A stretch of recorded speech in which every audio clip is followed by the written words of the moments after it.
So we have economics, paper 1, January 2023.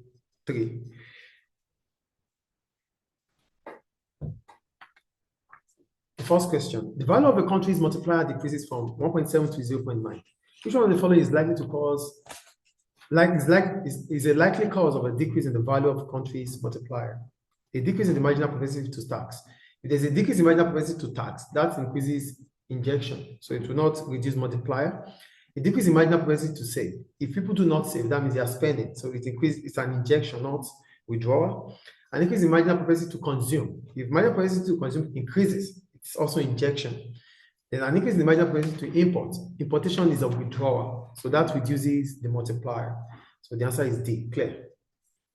Question 2.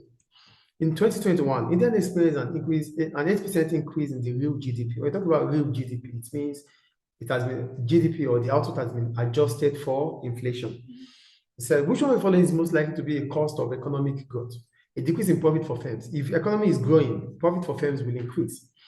It's not A. An increase in damage to the environment. That's the answer in B. But let's look at C. A decrease in government tax revenue. Government tax revenue would increase because income tax will increase, corporation tax will increase, and those two increases government revenue through tax. An increase in level of investment. If the economy is growing, investment is increasing, so capital goods are increasing. So it is not D. So the answer is B. Clear? Question 3. Between January 2022 and April 2020, the rate of unemployment in the USA increased from 3.5 to 14.8. This was as a result of recession caused by a global health crisis. Which one of the following best describes the cause of unemployment experienced in the USA? Seasonal, it is not seasonal. Seasonal occurs within a certain period of within a year. Structural is based on reduction in the economic sector. Maybe there's decline in the prime sector, or there's decline in the secondary sector, or there's decline in the tertiary sector. That is about structural unemployment. Then demand deficient, that's the answer. Demand deficient simply means aggregate demand within the economy is falling. That means there's falling in cause of consumption within the economy. So the answer is C though. The frictional unemployment is called temporary unemployment, which is an unemployment that occurs between now that I'm leaving a job to look for a new one. That's temporary or frictional. It's not. So it's about demand deficient, which is about recession. Recession brings about a fall in aggregate demand. And if aggregate demand falls, it affects demand within the economy. So the answer is C. Clear? Go to question 4. The chart shows Ireland's real GDP per capita. When we talk about real GDP per capita, we're talking about GDP divided by the population. Clear? So here they said we have, they said, which one of the following is most likely to be effect of this change in real GDP? When you look at the real GDP in Ireland, it continued to rise over time, right? From 2014 to 2020, it increases. So an increase in the real GDP will have increased the standard of living anyway. So the answer is A. Let's look at other options. An increase in the rate of unemployment. If the rate of unemployment is increasing, the standard of living would fall. It is not B. A decrease in consumer confidence. As soon as the GDP per capita is increasing, consumer confidence rises, so it's not B. C. A decrease in the purchasing power of consumers. As soon as the living standard occurs, because living standard improves based on the fact that you can now afford those things that you cannot afford. The ability to afford them means your purchasing power is increasing. So it is not D. I think it's clear. So the answer is A. Question 5. In April 2022, the Central Bank of Sri Lanka increased the country's base rate of interest from 7.5% to 14.5%. Ceteris paribus, all things being equal, which one of the following is most likely to be impact of this increase in the base rate of interest? An increase in the rate of interest will bring about a rise in the cost of borrowing. And if the cost of borrowing increases, spending falls, saving increases, demand within the economy falls, investment falls. So let's look at what they've written here. An increase in the rate of economic growth.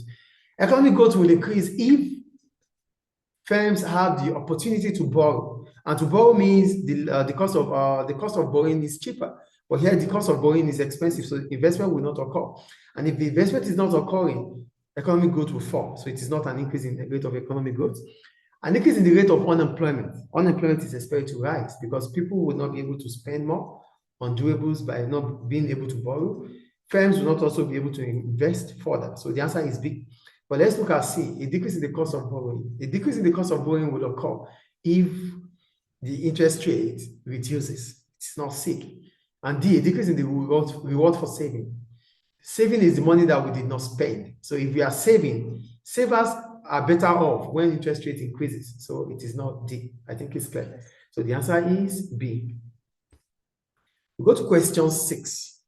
The table shows Qatar's GNI between 2018 and 2020. I know GNI, GDP plus investment, minus depreciation, you can put it that way. So which one of the following represents the ratio of GNI in 2018 to 2019? So we have the ratio from 2018 to 2019. 179.6 ratio 141.4. So you divide 179 divided by 179 divided by 141. So we have one ratio is 0.79. So the answer is A. Clear? Go to question 7. Are you there? It said the chart shows Australian net monthly balance of trade in goods and services October 2020 to September 2021. With reference to the chart, explain one likely cause of a deficit in Austria's balance of trade in goods and services. First, what is balance of trade? Balance of trade is the difference between the imports and exports of a given economy over a period of time. When you have a balance of trade deficit, it simply means imports exceed export, or export is lower than imports. I think the points are clear. So what are the causes of BOT deficit? One, appreciation of a country's currency. If the country's currency appreciates, that means the value of your, for example, the dinars will buy more of foreign currency. That makes imports to become cheaper. That's one of the reasons why we could have more imports. That brings about deficits. Economic growth increases. If economic growth is increasing, real income will increase. Aggregate demand will increase. And if aggregate demand is increasing, part of the aggregate demand that is increasing includes imports. That might increase imports, and that brings about deficits. Poor quality of domestic goods. If the goods that we produce here have poor quality, it simply means we have to buy from abroad. And that increases imports and export reduces. Do you get the point here? So, but the only point I made, I just tell you about others. We only need one point, which is appreciation of country's currency. Appreciation of country's currency will bring about an increase in importation, as the domestic currency will buy more. Few domestic currency will buy more of foreign goods, and that increases importation, and that will bring about deficits. And the last thing you have to talk about is that there was a trade deficit of 5 billion in September 2021. It's 5 billion negative. Clear? Any questions about that? So go to question. Okay. Question? No. Okay. Go to question 8. As a result of significant decrease in consumer spending in France in 2020, the country's negative output gap was 5.64. Sorry. So do an aggregate supply and aggregate demand diagram to show the negative output gap. So a negative output gap will bring about. Yes, it can be classical and a Keynesian. Yeah, Keynesian. I use classical here. So first, a negative output gap will shift the aggregate demand curve leftward from AD1 to AD2, which will in turn contract the real output from Y1 to Y2. This can be graphically represented below. So I'm going to draw the graph for that now. Okay.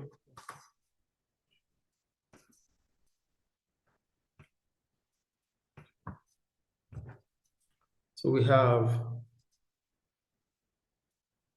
these. We have this. We have short-term aggregate supply. Then we have the LRAS. Here, then we have the short-term aggregate supply. We have our Y1, Y2, which is falling. Then we have our P1, P2 coming down. Then our aggregate demand, AD1, leftward shift, AD2. I think it's clear. Any question about that? No. Good.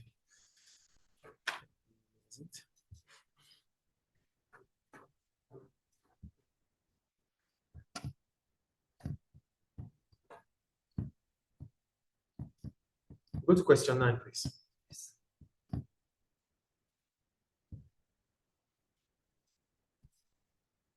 Question 9. Are you there? Yes.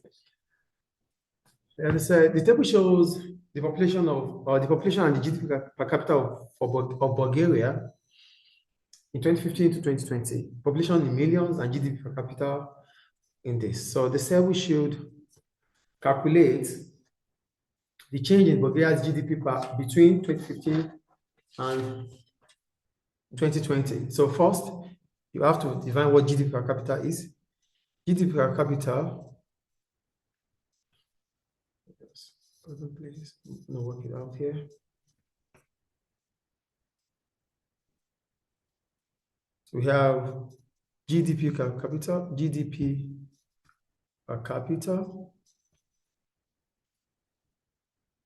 which is, we are looking for GDP now. We have the GDP per capita, so we're looking for GDP.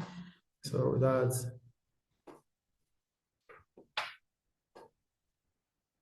GDP is equals to GDP per capita multiplied by the population. So here we have 7075 multiplied by 7.18. That gives us 50 billion, 50 billion 800 million. That's what it means.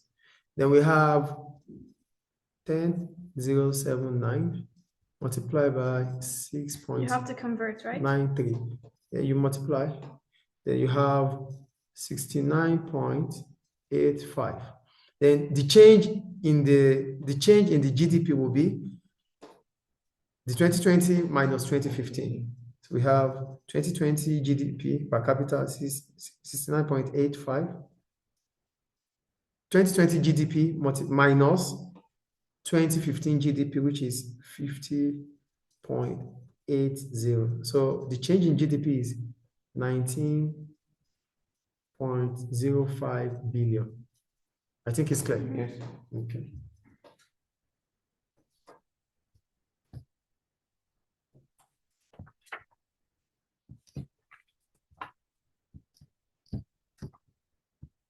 And the formula, Mr.? The GDP per capita, we are looking for GDP. So GDP is GDP per capita multiplied by population, because GDP itself, GDP per capita is GDP divided by 100. Then you cross multiply. I think it's clear, right? Yes, sir. Okay, we'll go on to question. Make sure don't confuse the formulas. Yeah, sure, we won't. Question 10. Are we there? They say in September 2020, the average house price in the UK was £258,155. By September 2021, the average house price had risen by 11.5%. With reference to this information, explain one likely macroeconomic impact of an increase in house prices on existing homeowners. So an increase in house prices will bring about a positive wealth effect. This will in turn increase the value of physical assets. House owners are likely to increase their consumption or spending. Based on the case study, by September 2021, the average house price had risen by 11.5%. That's it. I think it's clear. So go to question 11. Here we have our saving ratio, yes. We have it here. It said, the chart shows the saving ratio for Latvia, is an European country, between 2016 to 2021. With reference to the trend shown in the chart, explain what is meant by the savings ratio. When we talk about saving ratio, is the proportion of disposable income that is not spent. The proportion of disposable income that is not spent. That's what we call saving ratio. So according to the chart, the saving ratio in Latvia goes from 5.78 in 2017 to 8.89 in 2020. 2021 witnesses the highest saving ratio, while the lowest saving ratio was 2016. And that's all. You get your full mark. Go to question 12. What happens? Okay. Okay, go to question 12. Right there, please. Yes. I said divide the term, divide the term seasonally adjusted based on the figure. When we talk about seasonally adjusted, it implies that the figures are updated at different times of the year. That's seasonal. What figures? Figure 1, the extract. Oh, okay. So in the extract, they talked about how the figures, the data, the information is being updated in different periods within a year. That is seasonally adjusted. So We're figures not that are, expecting to have this as in the economics course. Yes. so figures that are updated every year. Yeah, in different time within a year, seasonal. What do they say structural? Structural adjusted. Seasonal. But can they say fractional adjusted? What does that mean? No, fraction. When you say fractionally adjusted, that means a certain fraction. And if they say like structure, like they use these stuff right here. Different No, seasons. these are for employment. Have you forgotten? This is seasonally adjusted. It is not the same as seasonal unemployment. Right. But the word seasonal is just they just want to rack your brain. It's not. It's just a normal thing. Like it's just a common sense thing. Seasonally adjusted. Okay. That means we make amendment within a season, in a year, within a year. It's just about. I think it's clear. Yes. So go to question B. With reference to figure to explain the difference between disinflation and deflation. It's simple. It's simple. Disinflation simply means there's a positive rate of inflation. Deflation means there's a negative rate of inflation. But here I got disinflation is a fall in the rate of inflation over a period of time. The rate of inflation fell from 1.7% in February 2020 to 0.6 in May 2020. That's a positive inflation rate. And that is disinflation. Then deflation is a situation whereby the average price level fall. The average price level fall. And that is also negative inflation rate. So here it simply means that the rate of inflation is negative. In September 2020, the inflation rate was negative 0.2%. I think it's clear. So that's 12. You go to 12C. The central bank is now they said, with reference to extract A, analyze two roles of a central bank. First, the central bank is the apex bank of an economy. It decides monetary policy with the government. So the role of central bank are as follows. One, the central bank acts as a banker's bank. So if you talk about acting as a banker's bank, it simply means the central bank can act as a lender of last resort for commercial banks. So when commercial banks are out of liquidity, the central bank might help them out for that. The central bank acts as a banker to the government. So here I go. The central bank acts as a banker to the government. The central bank performs different banking services such as account handling and advances.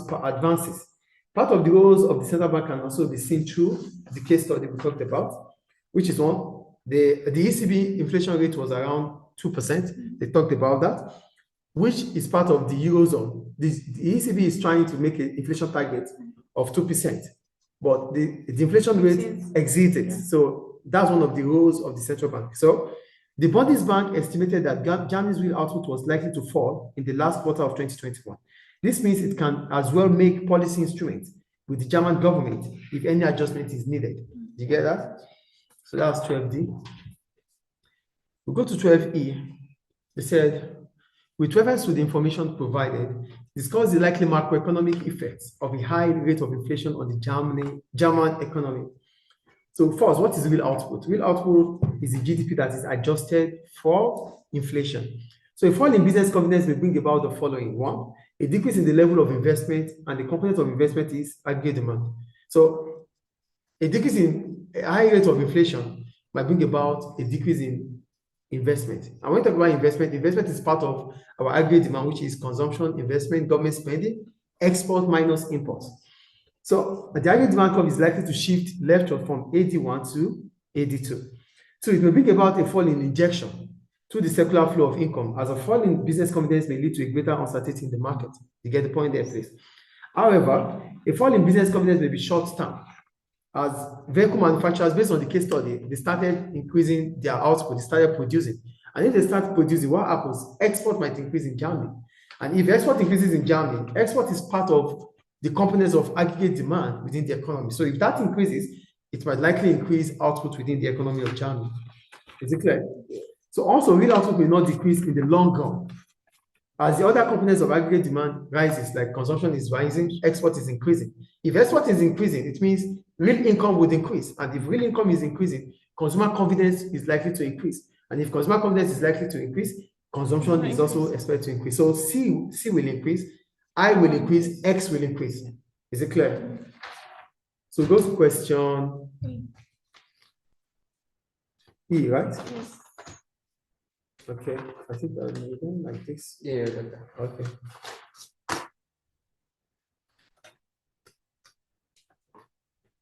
Where's my E?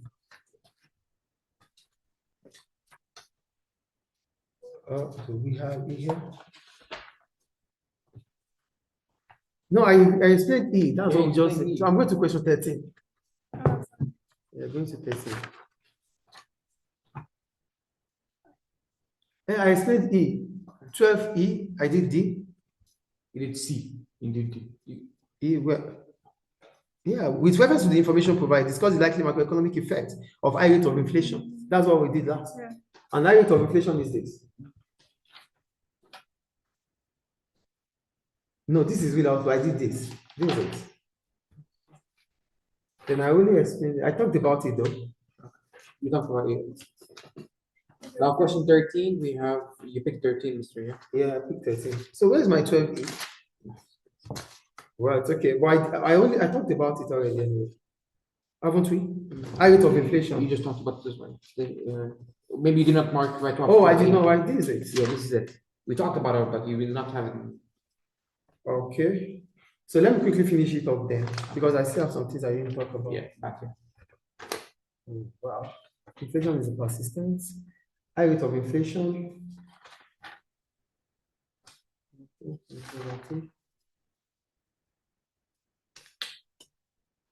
Okay.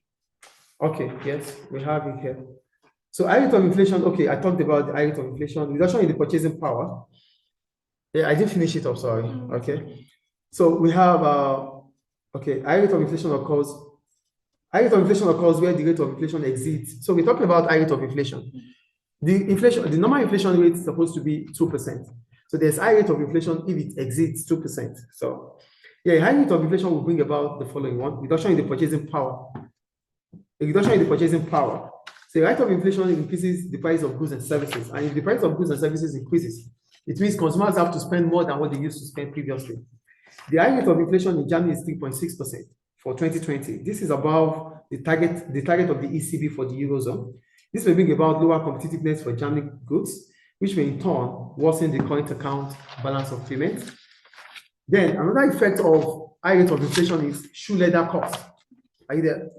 So for shoe leather cost, I wrote, high rate of inflation means that consumers spend time searching for the best deal with the hope that some producers will not have increased their price. High rate of inflation will bring that. High inflation rates may bring about an increase in the unemployment rates too.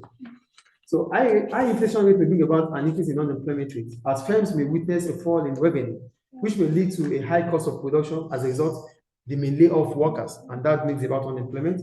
However, a high rate of inflation may reduce the real value of consumers, producers, and government debts. Inflation reduces the value of money. So which simply means whatever we borrowed in the past, the value drops. So that means, yes. It drops the value of the currency. No. The value of money. Inflation reduces the value of money. So which simply means producers, consumers, and government debts in the past, the value would have dropped. We borrowed 1 million in the past. The value of 1 million then is not the same value of 1 million now. So the value of 1 million then might be like 1.5 million now. So we borrowed 1 million, but now the money has become 1.5. So it drops. So not currency, nothing to do with currency dropping in value. No, it's just about the value of what you have taken in the past. So if I have borrowed 1 million in the past to buy this, now this is at 1.5 million. So when I bought it, I borrowed 1 million to buy it. So that means the value of what I borrowed in the past has reduced.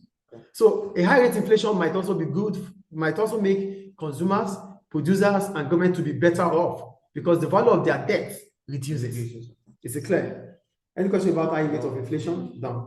So we'll go on to question 13. Okay, they said between May 2020 and March 2022, the global oil price increased from 39 per barrel to 106 per barrel. Evaluate the view that very high global oil prices will always harm a country's macroeconomy. And when we talk about macroeconomy, we're talking about the whole economy now. So we're going to look at import, we're going to look at export, we're going to look at firms in this. So rising oil prices are harmful to an economy due to the following reasons. One, for net importers. Who are net importers? Those that have to buy oil from other countries. So this will increase the value of importation for them. So as soon as the value of importation increases, this will lead to a trade deficit because now they have to pay more than what they used to pay. So a trade deficit will bring about a worsened current account balance of payments. It will bring about a negative multiplier effect also. because now import is increasing for them. And if import is increasing, Money that is also withdrawal anyway. But now it will bring withdrawal will bring about a negative multiplier effect. Now that we are paying more on importation. money leaves the economy. More money leaves the economy. That's the negative multiplier effect. A rising oil will reduce aggregate demand, shifting the aggregate demand curve leftward from AD1 to AD2. So this can be graphically represented as this. So it will reduce the aggregate demand curve leftward. Then a rising oil price also is expected to increase the cost of production for firms. So if cost of production for firms increases, the short-run aggregate supply curve will shift leftward from SRA S1 to SRA S2 because the price of goods will increase from P1 to P2, and the real output will fall from Y1 to Y2. So as a result, may lead to a cost push inflation, and it will become difficult for economies.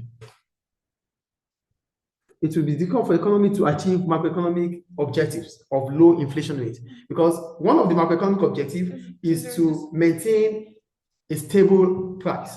A stable price means a low rate of inflation. But with cost push inflation, an economy will not be able to maintain such targets. So this will bring about a fall in the real GDP of the economy. The real GDP of the economy is expected to fall. For exporters now, what are the impacts of an increasing oil price for exporters, those that export oil?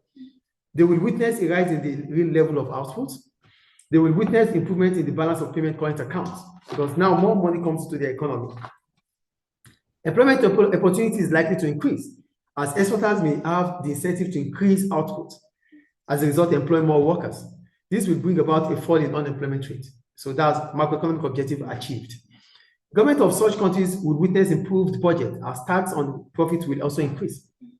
That means government will spend less. Okay. Government spending may also fall, as the amount spent on unemployment benefit will reduce. Government may be able to spend on infrastructure, which will boost the economy and bring about economic growth. Another macroeconomic objective achieved. Is it clear? So that ends January 2023 Economics Paper 2. Thank you.